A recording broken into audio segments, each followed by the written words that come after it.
of Archives. We're going to end out our summertime series here with the last great revival in America. Is known as the Layman's Prayer Revival, and it happened in 1857.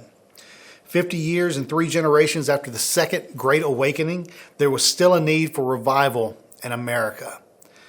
So how long does it take for a country to go into utter theological chaos? About as quick as it takes for someone to have a child.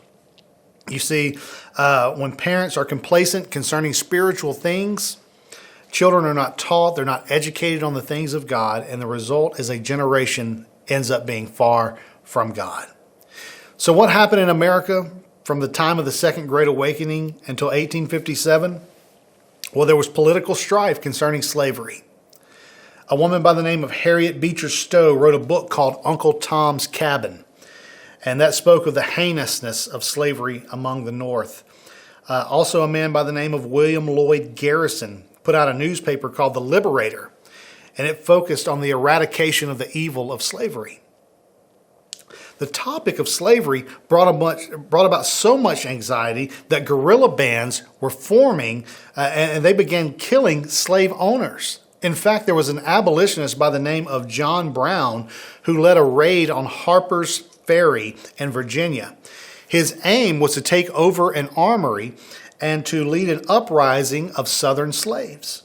However, he was hung and killed by a soldier named Thomas Stonewall Jackson.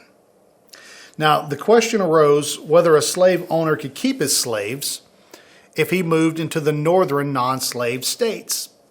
Well, this was answered in 1857 when a slave by the name of Dred Scott was ruled in a court of law as not being a person. Can you imagine? He was rather seen as property.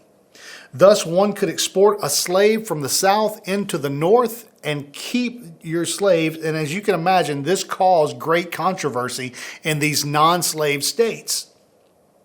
Slavery was forbidden throughout the Midwest in what was known as the Missouri Compromise. However, in 1854, a U.S. Senator named Stephen Douglas introduced the Kansas-Nebraska Act. And what this did was to repeal the Missouri Compromise. He wanted to make slavery legal.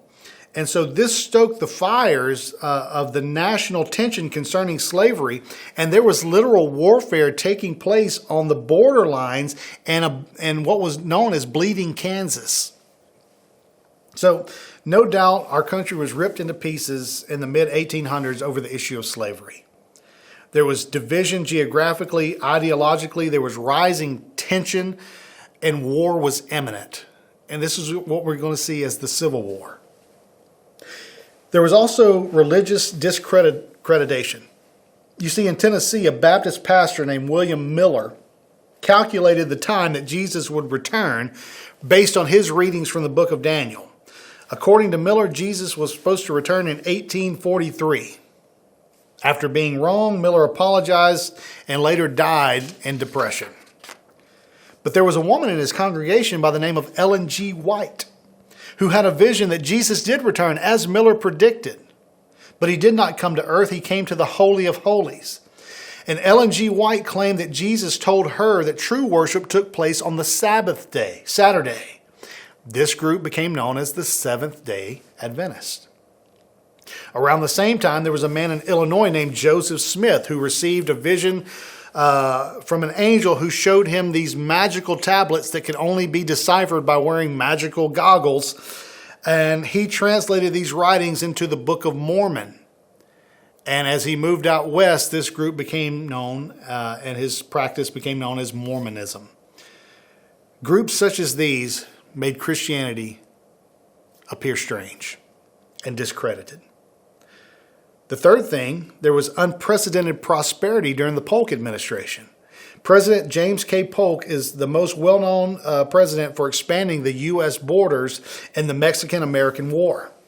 Through Polk's leadership, we obtained states, several states, including Texas, and Americans of that time began to obtain these unprecedented land holdings. Polk's administration also saw the California gold rush of 1949, the 49ers. The news of gold brought 300,000 people west to California from the rest of the United States. In the South, cotton was king, and it brought about this gone with the wind pre-war Southern culture. And immigration was huge during this time. The whole world seemed to show up on the shores of America. Innovation in transportation and communication brought us the steam engine, riverboats, telegraph, and these products began to make what is known as the Industrial Revolution. Urban development began to bring big cities into America, and with these big cities, there were lots of people, and these lots of people formed slums. Abuses began to happen from the big factories, and things just got really bad for the common worker in America. There was also the Panic of 1857. During such a prosperous time, over-speculation caused bank failure, bankruptcy, and unemployment to occur. The bottom fell out, and we hit this indescribable recession. In New York alone, 30,000 people were without work. So teetering between the excess of prosperity and the discreditation of Christianity and the imminent threat of the Civil War, 3 generations were raised without focusing on the things of God. So there's at least 2 factors that precede true revival: great physical pain and organized, widespread prayer. Usually these 2 go hand in hand. The worse the pain gets, the more intense the prayer gets. Sadly, it's not the glory of God that historically drives people to prayer. It's fear. Prayer does not bring revival. Prayer is revival. Remember that. So this is what happened in the mid-1800s. 200 Presbyterian ministers met in Pennsylvania in December 1857 to discuss the crisis in our country and to pray. Each Christian denomination began setting aside specific days for the purpose of prayer and fasting for God to move in our nation. In downtown Manhattan on July 1st, 1857, the Fulton Street Dutch Reformed Church hired a Christian businessman to do city mission work. He was a 40-year-old man by the name of Jeremiah Calvin Lanphier. In conducting his research on how to best go about doing missions in New York City, he realized that at the lunch hour, everyone was out and about. So he got this idea of a noon prayer meeting for all that wanted to come. He printed out and handed out 20,000 handbills inviting people to come to the church and pray from noon to 1 on Monday.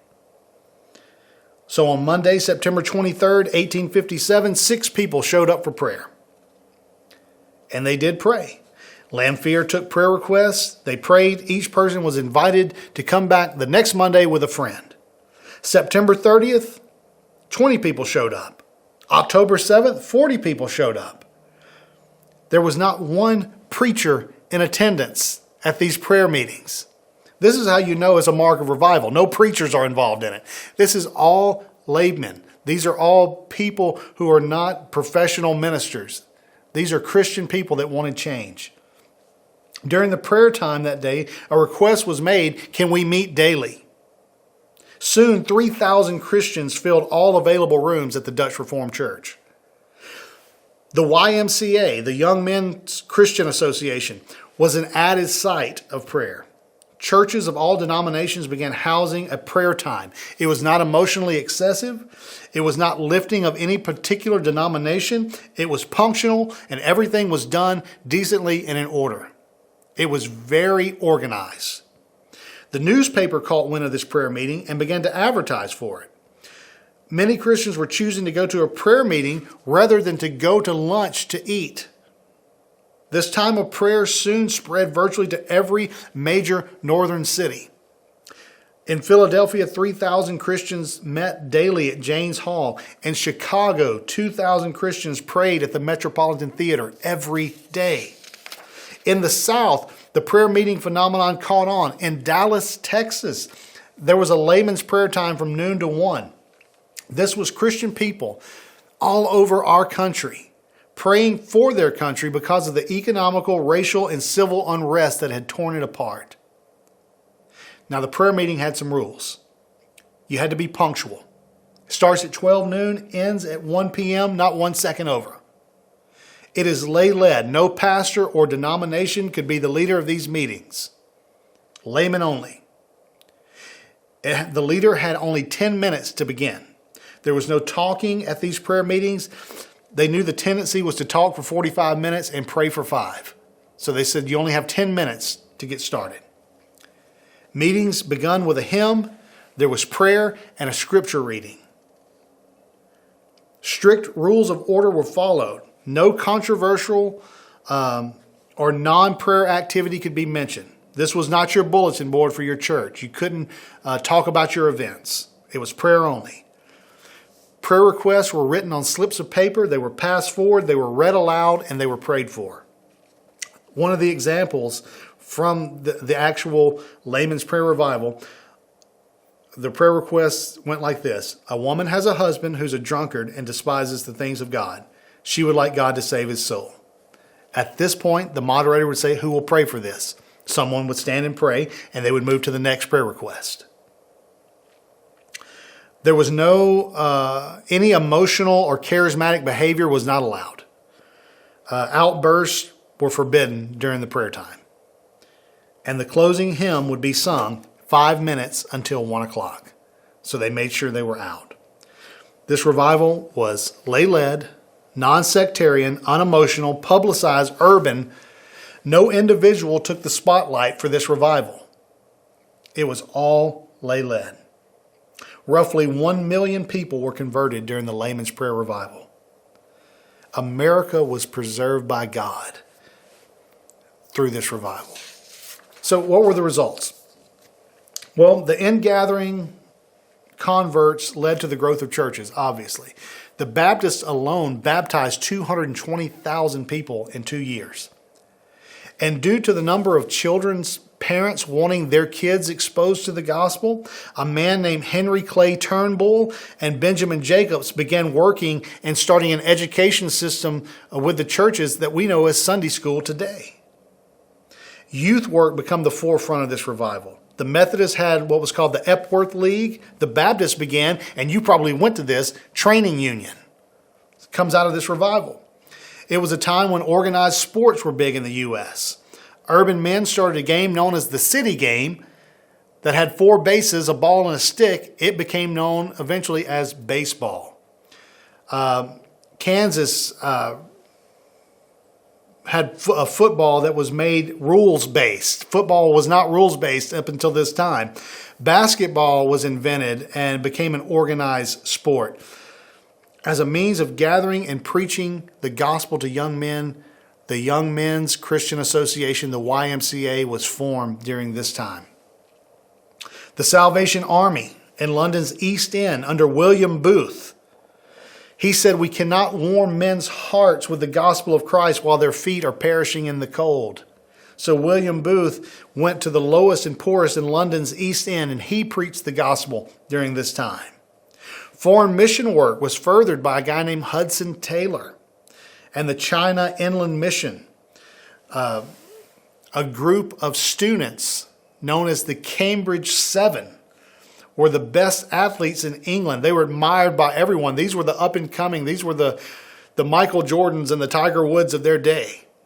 And they said, we're going to lay down any fame and fortune that we may make by playing professional sports. And we want to take the gospel to the 4 corners of the earth. The Cambridge 7 inspired 5,000 college students over a 30-year period to forsake career in order to spread the gospel. You ever seen Chariots of Fire? He was inspired by the Cambridge 7. Hymnology became popular during this time. Just as I am, onward Christian soldier, stand up for Jesus. All written during the Layman's Prayer Revival. Sung at the prayer meetings to invoke people to enter into the cause of Christ.